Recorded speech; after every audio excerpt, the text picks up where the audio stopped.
Baik sahabat Cakrawala Podcast, bintang tamu kita kali ini adalah seorang seniman multi talenta. Wah, multi talenta ini bahasanya berarti seseorang yang mampu melakukan apa saja, multi talenta. Perkenalkan, beliau adalah Bli Made Wardana. Selamat datang di Cakrawala Podcast, Bli. Terima kasih. Punapi Gatra, sehat? Baik. Sehat. Semua Oke. ya. Beliau ini adalah seorang seniman yang luar biasa. Nanti kita bakalan cerita dengan beliau. Kita akan masuk di sesi 1 untuk memberikan waktu kepada beliau memperkenalkan diri. Tapi sebelum itu izinkan kita berdua akan buka masker dulu ya. Siap. Karena jarak kita sudah cukup aman dan Bli Made dalam keadaan sehat tentunya. Oke. Terima kasih Bli Made sudah datang di Cakrawala Podcast. Kita ngobrol santai dulu. Yang pertama kita ingin tahu nih, bisa diperkenalkan nggak dulu? Siapa sih sebenarnya Bli Made Wardana? Lahir di mana? Saya langsung saja, nama saya Imade Wardano. Jadi kebetulan dari Banjar Pegok Sesetan. Nak pegok nih. Tidak jauh dari studio kita ini, Tidak teman-teman. jauh. Jadi memang saya ya begini saja, orang yang suka main gamelan, kemudian suka membaca, suka menulis, kemudian suka mencari sesuatu yang beda-beda saja dan perjalanan, traveling itu juga salah satu hobi. Oke, sebelum lanjut tepuk tangan dulu untuk narasumber kita, Bli Made Wardana. Oke, boleh nggak saya tahu Bli, masa kecil Bli Made Wardana selama di Bali khususnya di Pegok itu ngapain aja sih Bli? Oke, masa kecil masa yang sangat indah buat saya, di mana di Pegok itu kan masih ada yang namanya cari. Ya kan? Sawah. Cari dangin, jadi sawah di sebelah timur dan cari dauh sawah di sebelah barat. Jadi ketika masih berumur 10 tahun, 11, 12, kita masih mendapat kesempatan untuk menikmati alam, menikmati lingkungan, megrigri, apa artinya itu nak berenang tuh megrigri itu senang megrigri ya, sing dia nama nak manjus ditukan dilepas disimpen nam dulu meleb-leban model saling bermain kejar-kejaran. Jadi kita menikmati masa-masa yang sangat menyenangkan dan tentunya belum ada gadget seperti sekarang. Kita banyak bersosialisasi, kemudian banyak bertemu teman-teman, memancing dan lain sebagainya. Nah itu masa kecil yang sangat membahagiakan. Gitu. Terus kalau bakat seni Bli Made sendiri itu sudah terlihat dari masa kecil nggak? Sepertinya sih iya, secara natural memang keluarga itu kan banyak juga yang seniman ya. Bapak adalah seniman janger dan ibu penari arjo, kemudian seluruh keluarga saya kan 10 bersaudara. 10 bersaudara? 10 bersaudara nomor 10. Paling bontot nomor 10. Berarti kakak-kakaknya udah ini semua ya? Kakak sudah punya anak 3 semua. Udah anak cucu. Saya sudah punya cucu kan. Jadi cucu kakek termuda. Muda. Masih muda. Keponakan hampir sama umurnya ya dengan saya. Jadi betul-betul tidak beda jauh umur. Bli Made kelahiran tahun berapa, Bli? Wah, saya kelahiran 1971. 71. Ya, jadi masih menikmati suasana asli pedesaan di Denpasar ya. Jadi memang masih menyenangkan, hiburan, gamelan, kita di Banjar-Banjar kan, kita main gamelan, termasuk kita juga di Sidokaryo ini juga ikut berpartisipasi berbagai macam kegiatan seni. Jadi masa kecil banyak mendapat influence dari gamelan, dari suasana lingkungan. Kemudian ya otomatis kita menyukai gamelan dan kebetulan kita suka, kita senang, keluarga mendukung, ya gamelan ini membuat kita menjadi semacam berenergi gitu. Jadi gamelan itu sesuatu yang unik, membawa energi, membawa semangat buat kita. Jadi pengaruh ketika kecil ya lingkungan gamelan itu memang sangat luar biasa. Walaupun kita di Denpasar, kota seperti ini gitu. Berarti memang punya turunan, Bli ya. Ada apalagi keturunan. Janger Pegok itu kan terkenal sekali, Bli. Ya, terkenal sekali. Terus kalau pendidikan Blimade sendiri memang ada khusus di bidang seni? Ya, pendidikan SD masih di Sesetan, SD 2 Sesetan, kemudian SMP Negeri 6 Denpasar, Negeri 6, kemudian SMA Negeri 5 Denpasar, tidak jauh-jauh. Satu alma mater, SMA 5 Denpasar.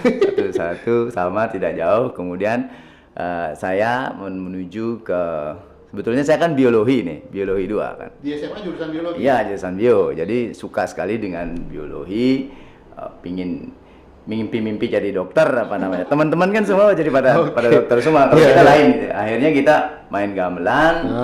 Karena di SMA 5 sendiri saya sempat banyak mendapat dukungan dari lingkungan sekolah kan, berpartisipasi dalam berbagai festival, mendukung SMA Negeri 5 sampai sempat dapat juara 1 Bali Bleganjur tahun 1989 kalau nggak salah. 89. Ya, jadi kita SMA 5 mendapat juara 1 se-Bali SMA waktu itu. Kemudian saya juga direkrut oleh Kabupaten Badung sebagai penabuh muda umur masih 17 tahun mengikuti festival Gong Kepiar. Ya, jadi pada saat itu keinginan menuju ke pendidikan selanjutnya, udahlah kita menuju ke yang lain, seni akhirnya. Sudah mulai kelihatan dari situ dulu ya. Dan Blimade ini teman-teman ini pernah mengajarkan saya juga ekstra menggambel. Jadi menabuh waktu itu, kebetulan di SMA 5 juga saya mengikuti ekstra menabuh, dan kita juga sempat mengikuti beberapa festival yang juara juga tentunya Blimade. Terima kasih ya sudah menularkan ilmunya sedikit ke saya. Sip. Oke. Baik Blimade. Berarti setelah SMA Blimade melanjutkan ke Sekolah Tinggi Seni Indonesia Denpasar. Masih ASTI ya waktu itu ya? Enggak, STSI. Oh, sorry, STSI. STSI. Saya 90 sampai 95 di STSI Denpasar. Jadi mendapat kesempatan mengikuti berbagai kegiatan di STSI Denpasar. Wah, luar biasa. Cerita-cerita yang saya dengar dari teman-temannya Blimade, ini kemarin ada perjalanan Bali Eropa Bali. Blimade hijrah ke Eropa. Benar Blimade? Ya. Betul ya? Boleh diceritain nggak? Yang pertama memutuskan hijrah ke Eropa itu tahun berapa? Kemudian apakah ada sebuah kesempatan yang membawa Bli sampai berlayar nun jauh ke sana? Diceritain dong, Bli. Oke, jadi ceritanya begini. Saya sebetulnya seorang penabuh yang biasa saja. Jadi seorang penabuh yang waktu itu di kampus STSI Denpasar selalu mengikuti berbagai kegiatan. Jadi tidak mau menghilangkan tidak mau, pokoknya harus memanfaatkan berbagai kegiatan di kampus. Jadi aktif di kampus. Harus aktif lah. Jadi intinya bahwa pengalaman itu adalah sangat berharga. Kita bisa mendapatkan networking, kerjasama atau koneksi. Nah, di kampus ini seperti biasa kita mengikuti berbagai kegiatan yang dilaksanakan ngayah lah. Waktu itu ngayah di Pura Besakih. Pura Besakih, Purnamo. Saya mengikuti kegiatan kampus di mana kebetulan di situ Pak Bandem yang Profesor Dr. Imade Bandem beliau masih rektor waktu itu. Direktur dibilang waktu itu ya. Direktur, ketua STSI Denpasar saat itu 1995. Ya, sekitar September gitu. Jadi Pak Bandem pada saat itu tiba-tiba saja ketika saya selesai ngayah megamol dan lain sebagainya, dia bilang, Gus, saya dipanggil Agus ya, Gus, bisa nggak menuju ke Brussel Belgia gitu. Dengan saya juga nggak tahu kata-kata itu, ucapan itu ternyata menjadikan saya itu sebuah anugerah lah bagi saya, bahwa ini kesempatan kan. Ini kesempatan kalau kita tidak manfaatkan akan lewat. Betul. Nah, dan mungkin tidak akan pernah datang lagi ya. Tidak akan pernah datang lagi. Saya nggak bisa bahasa Inggris dan saya juga komputer juga semirikete, nggak tahu apa. Tetapi saya ada niat untuk melakukan sesuatu yang berbeda. Ini penting ini, niat pertama. Itu teman-teman. Ya, niat ini muncul begitu saja ketika Pak Bandem bilang ke Brussel. Wih, Siang yang udah siang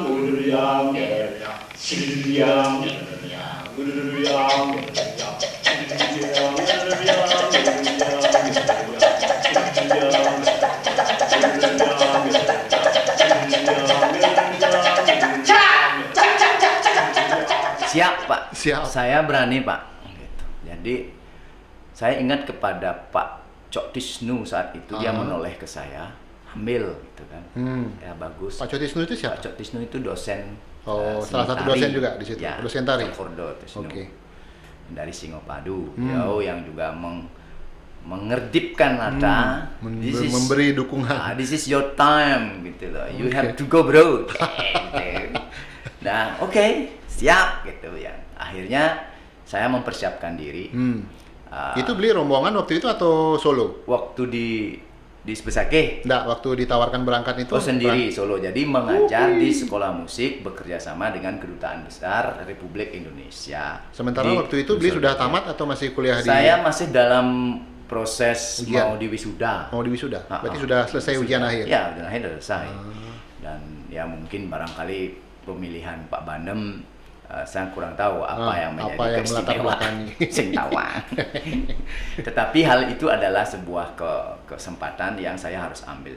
Umur 24 ya. Jadi muda, harus berani merubah pola pikir kita pada saat itu. Mungkin karena pada saat itu saya merasa bahwa saya harus pergi, saya harus melakukan sesuatu di mana kita dalam waktu kita muda umur 20, 21, 22, 23, 24 kita melihat bagaimana situasi dalam keluarga di Bali, mungkin secara ekonomi agak susah kan.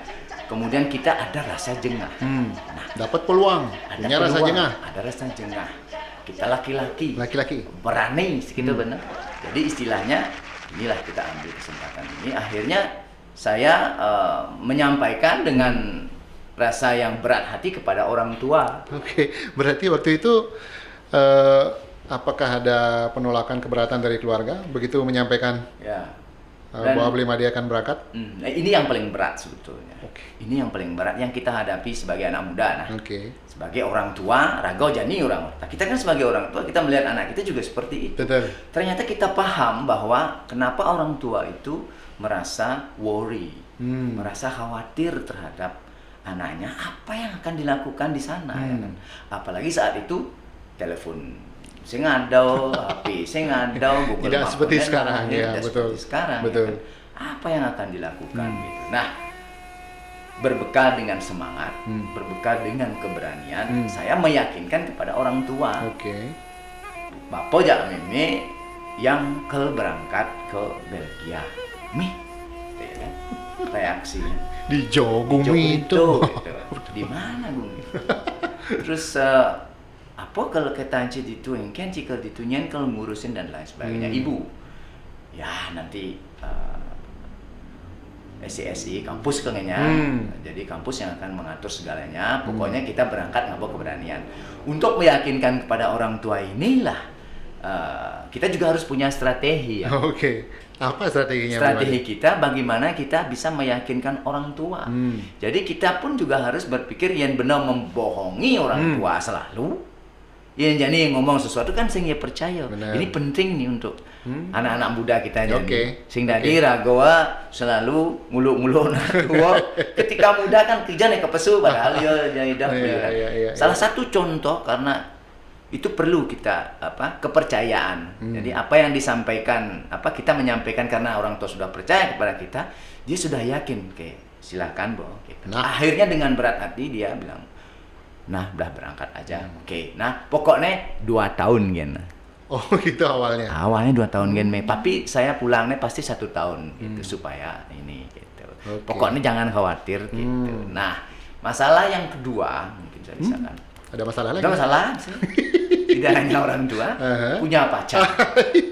Yakin saya. Punya pacar. Yakin saya. Saya pacaran tahun 1990 banget tunang. 90. SMA Negeri 5 Denpasar, pacar di SMA Negeri Denpasar. Selat Tembok. Dia penari, saya penabuh.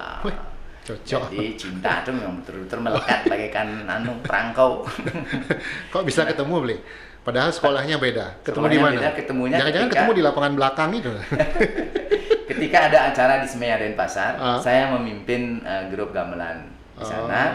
Penarinya ternyata dia. Oke. Disitulah kita bertemu. Oke. Tahun 90 masih muda, umur 19 tahun ya. Jadi saya pacaran. Jadi sampai 95 itu kan. Bayangkan 5 tahun, kan caranya kalau kalian nih. Oke. Ini yang berat. Sudahlah kita meyakinkan lagi, pakai strategi yang baik lagi. Berbekal lagi kejujuran dan kepercayaan dia. Oke, kita yakinkan pacar bahwa ini untuk our future, Masa gitu, depan. masa Betul. depan. Dan siapa tahu kita bisa membangun. Nah ini danglah benar rumah kecil dari hasil karya Eropa kan ada kebanggaan buat Betul. kita. Nah untuk meyakinkan itu walaupun berat hati lagi sang pacar ini untuk ditinggalkan. Oke. Dan ya seperti biasa tangisan pun muncul. Cie, Biasa cie. Manying-anying. anjing-anjing gitu Oke. kemudian. Nah di sini sebagai laki-laki sih gitu memiliki belajar bertanggung jawab. Apa ada pertanyaan nak jegek-jegek yang itu, Bli? Ya bisa jadi kan bisa. macam-macam. Bagaimana nanti kalau dia pulang ternyata dia membawa seorang putri cantik kan Ya, gitu. betul. Kan? Betul juga ya. Atau umur 24 tahun kan sedang lincah seperti kijang nongklang kan. Oke. Nah, tapi akhirnya diberikan izin. tapi akhirnya ya itu kembali kepercayaan kita berdua. Oke. Sayangnya kita berdua ya akhirnya ya kita juga menuju ke pelaminan ya kan menjadi. Artinya waktu itu sudah matang ya, sudah persiapan akan ke jenjang berikutnya tentunya kan begitu ya. Oke. Dan memang serius kita. Serius. Saya gitu terus terang ya, memang orang yang mulai ya besi ya gitu yang mulai cinta pertama ya gitu ya. Cinta pertama kayak Gani sing gitu. Nah kita jaman orang nih. Akhirnya dapat izin. Akhirnya dapat izin. Cus berangkat. Let's go tanggal 8 Januari. 8 Januari tahun 1996. Oh 96. 1996. Persiapan belajar mulu bahasa Inggris. Sempat belajar juga? Sakti deh. Banyak sakti deh ngomong nggak bisa bahasa itu. 3 bulan di anu. Padahal di sana orang bahasa Belgia. Ternyata di sana beda lagi. 2 bahasanya yang membingungkan. Prancis. Ini pertanyaan saya berikutnya ini. Begitu Bli cus ke sana, Ya. apa yang pertama kali Bli rasakan begitu menginjakkan kaki di tanah Eropa, terutama Belgia itu? Termasuk kesulitan terberat itu apa? Bahasa ya salah satunya. Iya, salah satunya iya. Dan tanggal 8 Januari 1996 temperatur itu 3 derajat Celcius. Bayangkan tuh 3 derajat. Yang biasanya di sini sing ten ngamon baju 31 32 bedanya udah. Ketika kita tiba, Rago nggak mau baju dingin. Tetapi baju dingin di sini kan tembul, mental dan lain sebagainya. Nyusup dingin berarti ya? Sampai di bandara Zaventem namanya di internasional bandara di Brussel. Saya dijemput oleh pegawai kedutaan besar Republik Indonesia. Jadi mereka diantar, saya diantar menuju dari bandara menuju ke kantor KBRI Brussel. Dalam perjalanan itu saya melihat itu sebuah pemikiran saya ya pada saat itu, kene gumi ya. Walaupun saya tahun 93, 94 pernah ke Eropa ya. Pernah juga ke Eropa sebelumnya? 93 ke India, 94 ke Brussel juga. Jerman, Luxembourg itu tahun 94 bersama kampus ya, bersama STS. Bersama kampus. Berarti misi kampus itu ya? Misi kampus. Lama waktu itu? Cuman sebulan. 1 bulan? Sebulan. Berkeliling begitu ya? Berkeliling. Nah, ketika kita tiba 8 September, ini kan bedanya dingin. Kini dingin nih. Saja nih nusuk saja. Langsung mengkerut. Ciat. Aduh. Dah adeng.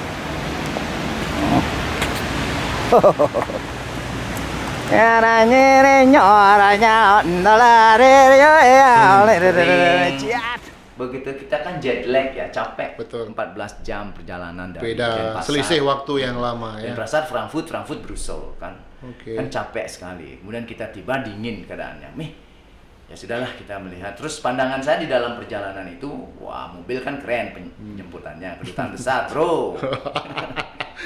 Sambut Mercedes. Kita bergaya pejabat. Belakang lagi. jreng dan lain sebagainya. Melihat ke kiri dan ke kanan. Wah, luwung gumi.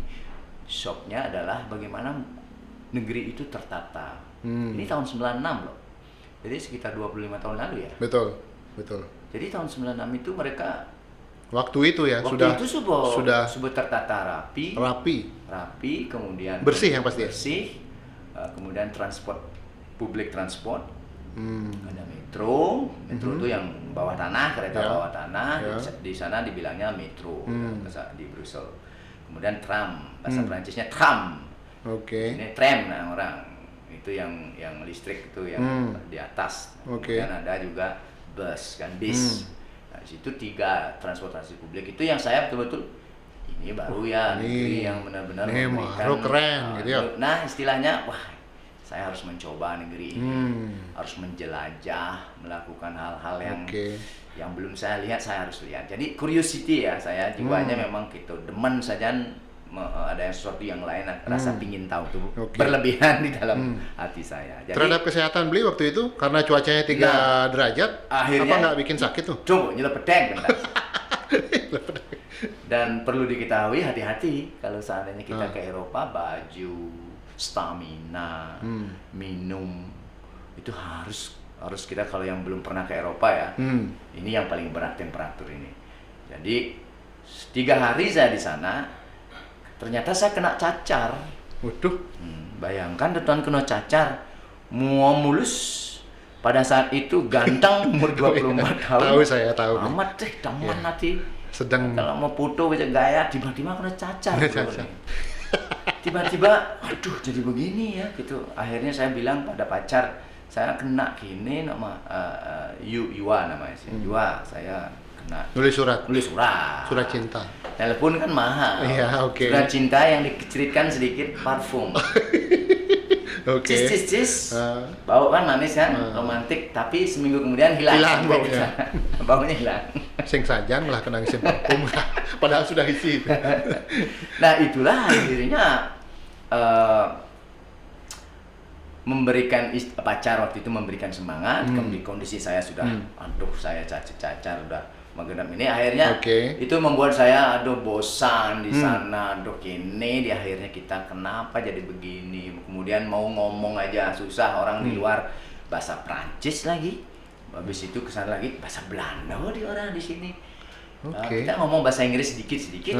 Itu orang yang berbahasa Prancis di sana kan namanya orang Wallonia gitu ya, orang Francophone namanya.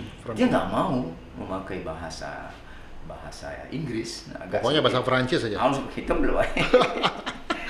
Nah, kalau orang berbahasa Belanda itu namanya orang Vlaams, dia mau karena dia lebih terbuka. Berarti Bli Made berkomunikasi di awal-awal baru sampai di situ tuh dengan bahasa kode. Kode bahasa Inggris aja. Bahasa Inggris ditambah kode-kode. Ditambah kode-kode sedikit gitu. Nah, tapi akhirnya kita melewati masa sulit.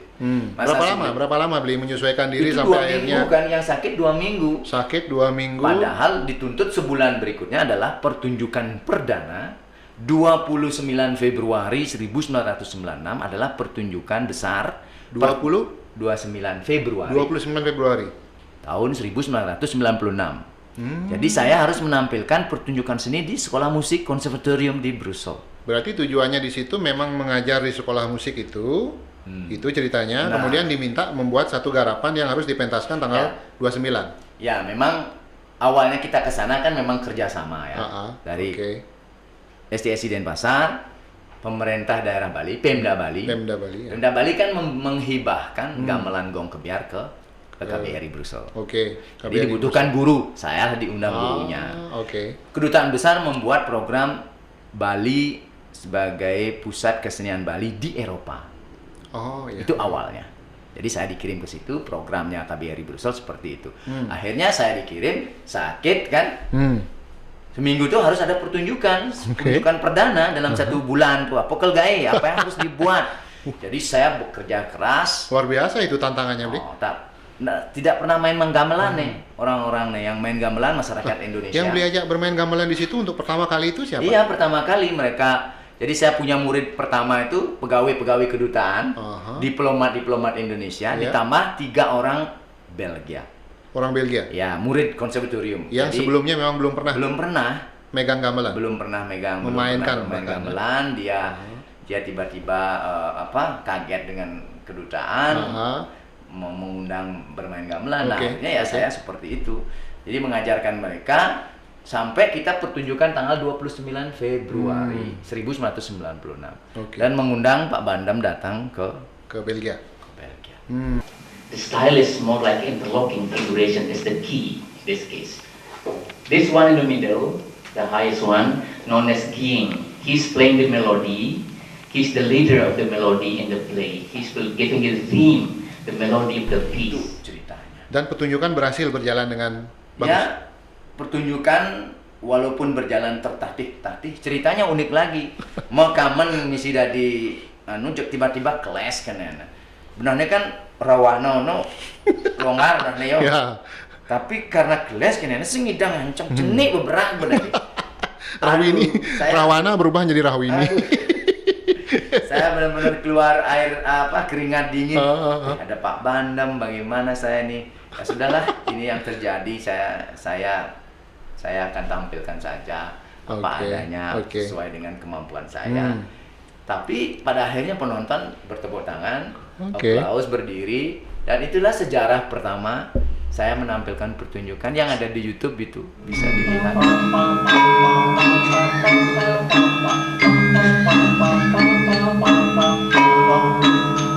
The interlocking part you know as kotekan or imbal or interlocking part.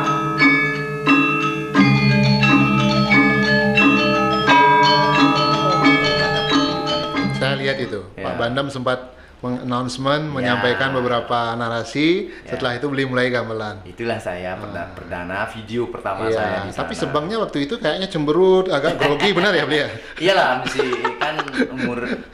Istilahnya ini momen pertama kamu membuktikan dirimu sebagai seniman muda. Mampu nggak sih kamu? Terus jadi saya ngandel nih. Challenge-nya, tantangannya bisa nggak kamu menghadapi kan gitu. Tapi ternyata itu membuat saya, ini pengalaman berharga. Luar biasa. Tepuk tangan dulu, ini seru nih. Seru banget. Ini Bli Made, luar biasa itu. Sekarang saya ingin tahu nih, selain bekerja di KBRI Brussels, apa saja sih yang Bli Made kerjakan selama Bli Made berkegiatan atau berada di Eropa sana? Ya di samping saya sebagai pegawai lokal ya, pegawai setempat, local staff namanya. Kedutaan Besar di Indonesia itu kan saya kerjanya macam-macam. Jadi ada sebagai seorang sekretaris, jadi asisten daripada diplomat ya. Bos saya itu diplomat. Jadi yang bergantian setiap 3 tahun. Jadi saya sudah ada puluhan diplomat sudah ganti-gantian. Saya tetap aja situ mentok gitu kan. Pensosbud, penerangan sosial budaya. Nah di situ saya bekerja sebagai asistennya, membantu macam-macam. Kemudian saya juga mendapat kesempatan menjadi videografer. Di kantor itu? Di kantor, jadi belajar. Berarti belajar secara otomatis dapat ilmu belajar video? Jangan ambil aja, ada kesempatan seperti itu. Niat lagi ada ingin belajar, dapat videografi. Kemudian fotografer, jadi walaupun nggak profesional amat, tapi yang penting gua berani. Berani bro, gitu. Ambil fotografi. Jadinya akhirnya apa? Saya menjadi seorang fotografer kedutaan. Kalau ada delegasi dari Indonesia, presiden tuh. Siapa yang datang? Gus Dur tuh, Jokowi, Pak SBY, saya tuh nyumpil di situ, nggak pernah dilihat orang. Saya potret saya, tapi karena saya sekarang udah selesai di kedutaan, saya boleh ngomong bahwa saya adalah tukang potret KBRI yang pernah bertemu dengan SBY di Parlemen Eropa sama siapa namanya Presiden Parlemen Eropa waktu itu, nama Jokowi bersalaman sama Raja. Keren sekali, keren sekali. Ada kesungguhan kita sebagai anak muda ya, kembali lagi keberanian, ambil aja ini, ada kesempatan ambil gitu. Jadi akhirnya bisa dan mendapat pengalaman yang baik. Jadi fotografer, videografer, driver, pengemudi, bahasa kerennya sopir, kita sudah melanglang buana. Luar biasa. Tur Eropa. Justru ambil kesempatan jadi driver itu kita bisa kemana-mana. Kita mana-mana. Delegasi datang, sut. Dulu belum ada GPS, masih pakai map, pakai peta. Tur Prancis, tur Switzerland, wah itu memang mengasihkan. Benar. Itu challenge luar biasa. Luar biasa ya, karena itu semua bisa dilalui dari jalur darat ya. Paling-paling kesasar. Oh gitu. Ya kan? Kesasar, telepon polisi, where are you? I'm here man. Di Jene sing nawang. Oke, di luar KBRI beli, di luar KBRI. Di luar KBRI seperti yang bilang tadi, pekerjaannya ya lagi-lagi mencari kesempatan dalam kesempitan. Jadi ada waktu luang. Weekend misalnya. Jadi saya mengajar, kebetulan saya adalah seniman. Jadi di sana menjadi seniman kantoran. Jadi kantor sibuk. Kebetulan di kantor juga kan juga promosi wisata juga, promosi musik dan tari. Nah di luar itu, di luar kerjaan kadang-kadang weekend ada kesempatan untuk mengajar di universitas di Amsterdam. Saya berarti beli ke Belanda, bawa mobil cus 2 jam aja, santai. Kemudian ke Prancis. Kalau Prancis 350 km, daripada bawa mobil 3,5 jam, mendingan naik kereta. Kan praktis 1 jam 22 menit. Sing perlu repot-repot sama mobil kamu. Yang bayar toh mereka. Beli tinggal datang aja. Tinggal datang aja 1 jam 2 jam. Terus nggak perlu dijemput. Sing perlu jemput-jemputan di Eropa, cari celah, berani dengan transportasi publik yang keren kan, terintegrasi di sana. Jadi kita baca dulu di internet kemana arahnya, alamatnya di sana, di sini. Nah, yang mengundang kita kan demen atene. Nih lemone, jalan lemone gitu. Sing perlu urus. Ya. Jadi gampang, c'est très facile kayak itu orang-orang Prancis kan. Jadi dia bisa gampang lah mengundang beli made. Jadi dari tengah-tengah itu beli ke kanan ke Belanda, ke kiri ke Perancis gitu ya. Habis itu ke Jerman. Ke Jerman juga. Polandia, ngalah Sanggar itu, Sanggar Bali Puspo di Jerman. Kalau di Perancis Puspawarna. Puspawarna itu yang ngajin gitu. Kalau di Barcelona, terus di Spanyol juga. Spanyol ya, Spanyol juga tapi kan naik pesawat. Ya. Terus ya itulah jadi perjalanan meluangkan waktu ketika weekend, itulah yang saya lakukan.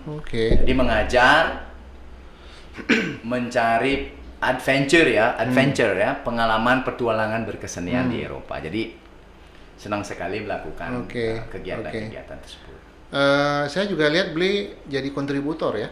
Kemarin ada saya lihat di channel YouTube-nya Bli itu ada berita Net TV, di bawahnya kontributor Made Wardana, bahkan sempat jadi wartawan juga kayaknya ya. Benar Bli ya? Ya, saya memang di samping suka mengajar gamelan itu, saya manfaatkan waktu lagi kesempatan dalam kesempitan. Ini jadi talenta itu ya seperti ini.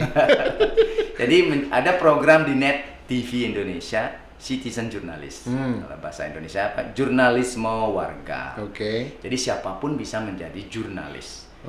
Tidak perlu sekolah-sekolah, mesti begini gitu, tidak perlu. Kita coba mengirimkan videografi aja, cari teknik bagaimana baca-baca di internet supaya video nggak goyang saja, kualitas terjamin.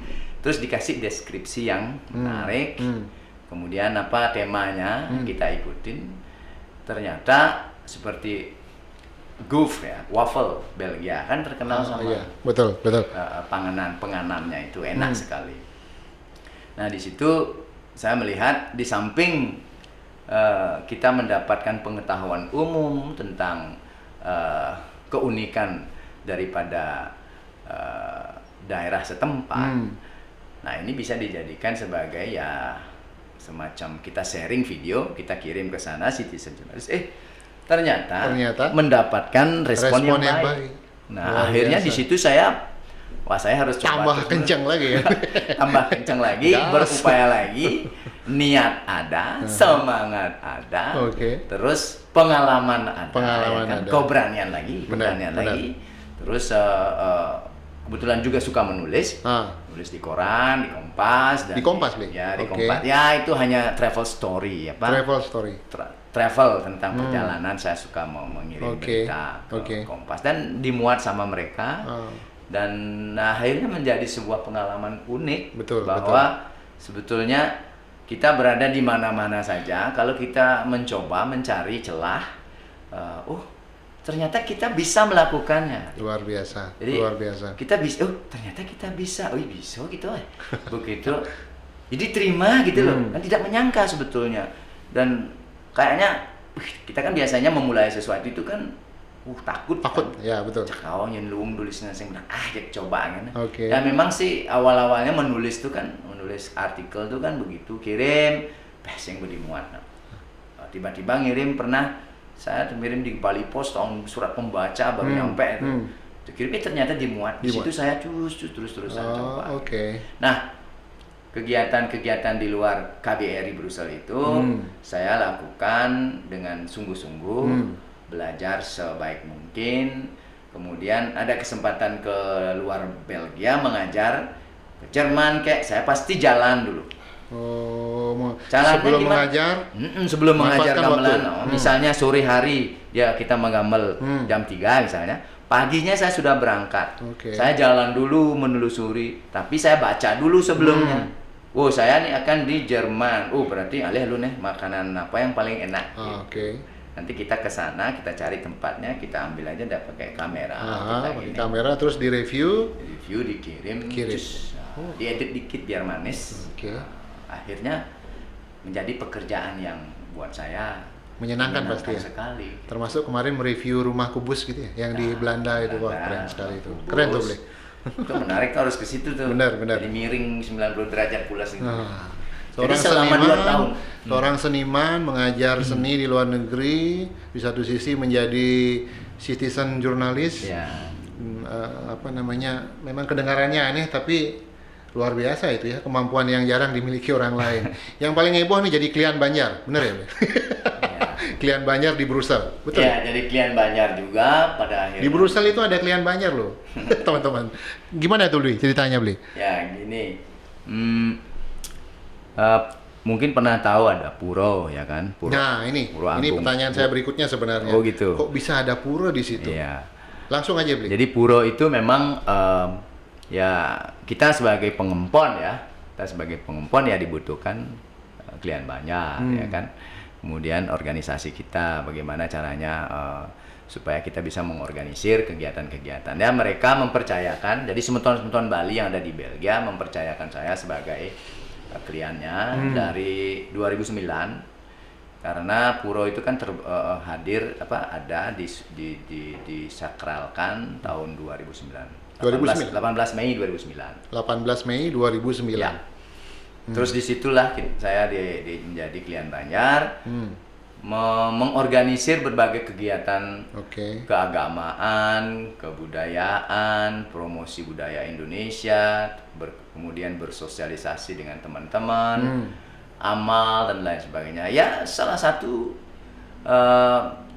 kenapa tidak dicoba menjadi seorang pemimpin. Jadi ada berapa banyak itu keramo Bali kita yang menikah dengan orang luar negeri atau memang keramo Bali murni yang tinggal di situ? Ya, ini campur ya, mix. Campur. Ya, jadi ada kepala keluarga di Belgia itu 50 kepala keluarga. Jadi banyak warga kita yang menikah dengan orang Belgia. Dia punya anak 2, 3, 1 dan lain sebagainya. Nah, ikutlah mereka menjadi bagian dari menjadi anggota Banjar, sekitar 100-an orang. Berarti puro itu puro apa namanya, Bli? Puro itu namanya Puro Agung Santi Buana. Ya. Tahun 2010 kebetulan saya punya kesempatan datang ke sana. Waktu itu saya masih ingat cuacanya cukup cerah, mungkin bukan musim dingin tapi sudah dingin sekali itu. Itu puronya ada di tengah taman, dia. Ya. Itu sebenarnya memang dipilih di situ atau bagaimana itu ceritanya? Sejarah puro ya. Sejarah puro itu ya, betul. Sebenarnya. Puro itu kita juga tidak tahu. Ya, jadi saya bekerja di kedutaan. Saya di bidang penerangan sosial budaya. Mestinya kan kayaknya harus tahu lebih awal gitu kan. Ternyata tidak. Kita di kedutaan sama sekali kita tidak tahu.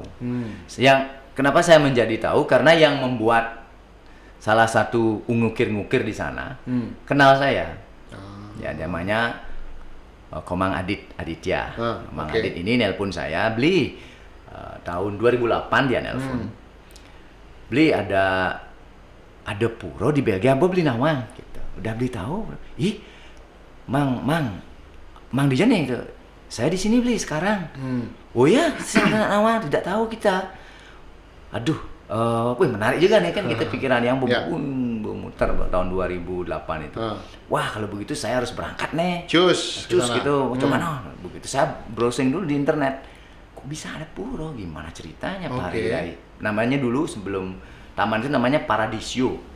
Dia itu kebun binatang. Taman safari kayak apa namanya? Taman burung. Taman burung. Taman burung namanya Paradisio dulu. Nah di situ saya langsung berangkat ke sana sama anak-anak bertiga. Ayo kamu yuk. Siapa tahu nih kita bisa melihat sesuatu yang aneh gitu.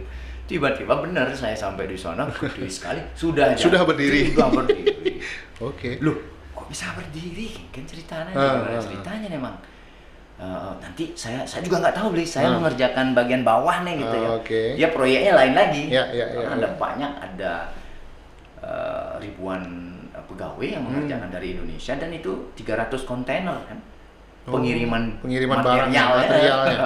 Nah, ternyata yang memiliki ide itu adalah pemilik taman itu yang dinamakan dengan Erik Dom. Nah, Erik Dom ini dia adalah pengusaha Belgia. Dia pecinta Bali luar biasa. Ketika umur 17 tahun, dalam wawancaranya di radio televisi Belgia RTBF, dia menceritakan bagaimana kok kamu bisa membuat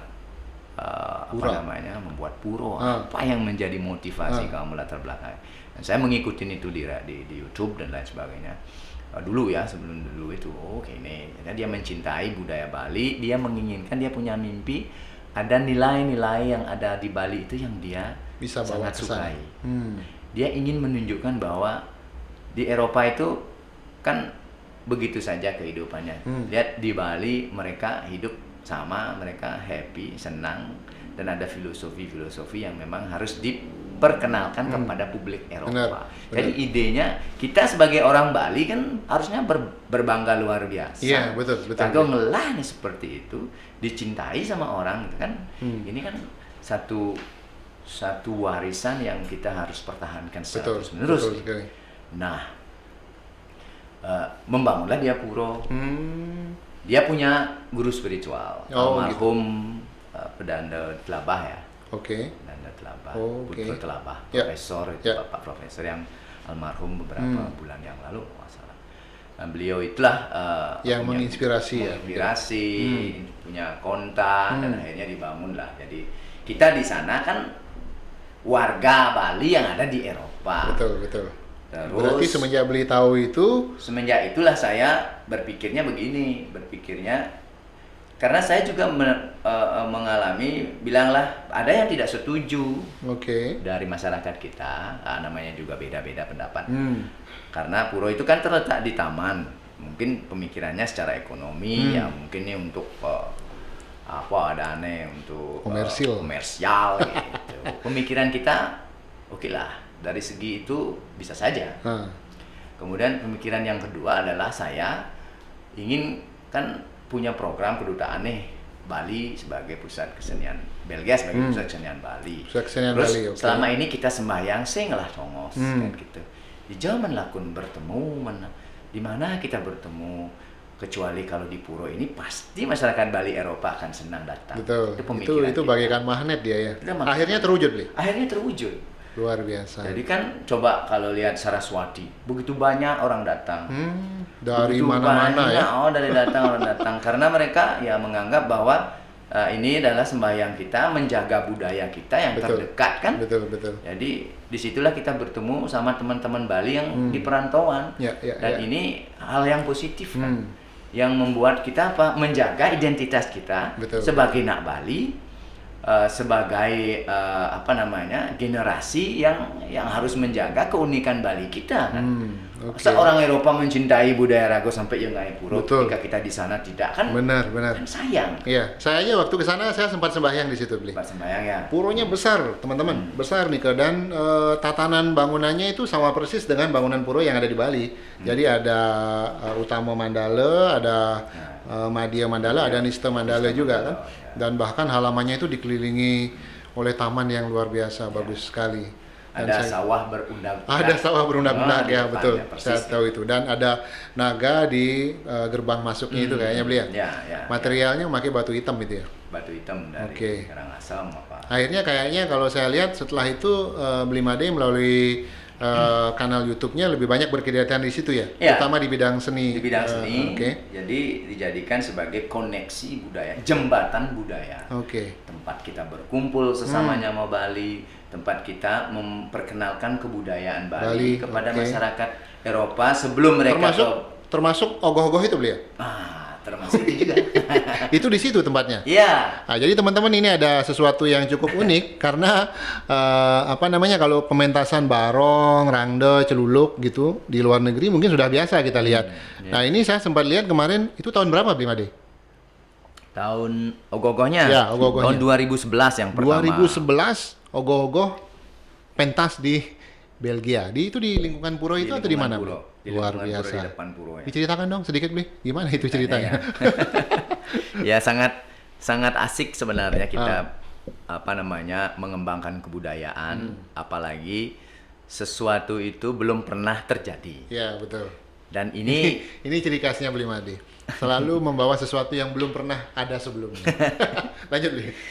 Tapi semua itu bukan sayalah yang mendukung mensukseskan. Itu berkat banyak sekali orang yang membantu, terutama masyarakat Bali, semeton Bali yang ada di Eropa. Tentunya yang di Belgia luar biasa fondasi kekuatannya untuk. Tapi kita kan nggak banyak laki-lakinya di sana. Jadi 5 orang, ya, bagaimana caranya angkat ogoh-ogoh ada tetlu. Bagaimana caranya? Nah, dengan cara mengundang teman-teman yang ada di Eropa. Itu ceritanya memang pesan ogoh-ogohnya dari Bali, berawal dari saya punya Bapak Duta Besar yang saya kagumi, saya menghargai beliau, begitu mencintai budaya Bali. Di samping duta besar yang sebelumnya yang pernah saya kenal ya. Tapi ini Pak Arif Hafaz Sugroseno. Beliau sekarang di Duta Besar di Berlin, di Jerman. Nah, beliau ini waktu itu 2011 kan masih muda gitu. Saya masih gencang juga kan. Jadi kita berpikirnya ogoh-ogoh ini adalah satu hal yang kenapa kita tidak coba. Pak Dubes seperti bagaimana Bli, berani nggak nih ogoh nih gitu. Saya bilang berani Pak gitu. Seperti biasa, berani Pak. Masa saya banyak, saya bilang gitu. Bagaimana di Puro ini kan saya sudah, kan Puro itu kan dibuka 2009 kan. Jadi kita mulai 2009 pelan-pelan mengajak masyarakat Bali supaya sering ke Puro. Berkumpul bersama, sudah mulai ada event, datang. Jadi kita membuat sebuah persatuan gitu di Eropa. Ikatan lah ya. Ikatan. Nah, ketika kita bilang bahwa akan ada ogoh-ogoh, wah lain lagi mereka. Exciting berarti. Extra, exciting. Ini kamu-kamunya juga begini. Ayo kejarkan.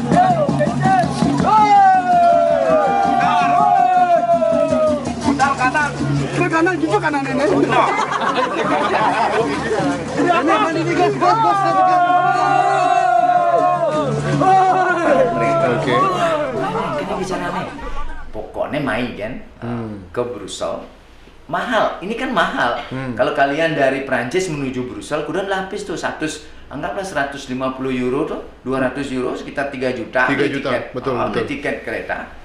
Begitu ngoyong di Brussel, tinggal di Brussel, 100 euro, dia lapis, banyak biaya. Sampai mereka datang, ini luar biasa. Ini luar biasa, betul. Nah, strateginya, saya pikir waktu itu kedutaan yang mensponsori. Kemudian komunitas masyarakat Bali Eropa yang sebagai pendukung kuat. Belgia motornya. Nah, saya tinggal merangkul semua. Gitu. Bagaimana saya mau meyakinkan ke kedutaan bahwa ini akan menjadi sesuatu yang bersejarah buat sejarah dan luar biasa tentunya. Bali, buat Indonesia. Ya, betul. Karena ini produk budaya kita yang tidak ada duanya dan dibuat oleh para kreator-kreator dari Bali, seniman-seniman Bali yang begitu fenomenal.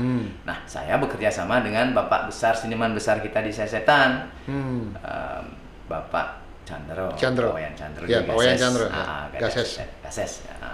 Nah, saya minta sama Pak Yana, Pak Yan, nih kan nih ada biaya, ikan carane pangidang abone itu dulu. Boleh nggak? Ada pokoknya harus sejarah nih. Nah, berkat dukungan beliau, akhirnya saya membawa pertama Detio Niwada Kwace, Gogok Barak. Wah, yang warna merah, bulu-bulu merah itu ya? Oke. Di situ tingginya 3 meter. Tapi kita pengirimannya kita knockdown. Bagi-bagi, ya. Oke. Jadi yang kedua Arjuna Memanah. Tahu, ya. Simbol kebajikan. Yang warna putih itu ya? Raksasa, Ruwo Binedo, jadi lawan melah, yang baik dan buruk. Kemudian ada Saraswati. Dewi Saraswati sebagai simbol ilmu pengetahuan. Pengetahuanlah yang semua mendasari kehidupan ini. Luar biasa. Berarti 4 itu sudah simbol-simbol itu yang ingin ditampilkan. Kita ditampilkan di Eropa seperti itu. Terus yang utama itu maknanya bahwa mari kehidupan antara yang baik dan buruk itu selalu ada. Ruwo Binedo itu selalu ada di mana-mana. Mari kita tidak bisa menghilangkan hal buruk. Kita tidak bisa menghilangkan hal yang baik, tapi mereka harus seimbang, ya kan, harmonisasi. Nah, itu dah dia.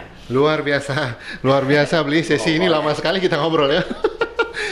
Teman-teman bisa dilihat tadi sedemikian banyak kegiatan yang dilakukan oleh seorang Pak Made Wardana. Selain sebagai seniman murni, di situ dia mengajar seni di beberapa universitas, juga berkegiatan sebagai jurnalis, kemudian penulis, dan dikirim kembali karya-karyanya ke Indonesia di Net TV, di Kompas beli ya. Kemudian yang paling menarik tadi menjadi klien Banjarnya Brussel, jadi klien Banjar yang mengakomodir semeton Bali yang ada di situ. Kemudian yang paling fenomenal itu adalah membawa ogoh-ogoh dari Bali ke sana dan mementaskannya. Luar biasa, narasumber kita ini memang tidak ada habisnya untuk diajak ngobrol. Kita rehat dulu teman-teman, nanti di sesi berikutnya kita akan masuk di salah satu hasil karya Bli Made yang juga menurut saya fenomenal. Nanti kita akan berbincang-bincang lagi. Kita istirahat dulu, masih di Cakrawala Podcast, tempat kita ngobrolin apa aja, karena apa aja bisa kita obrolin. Stay tune.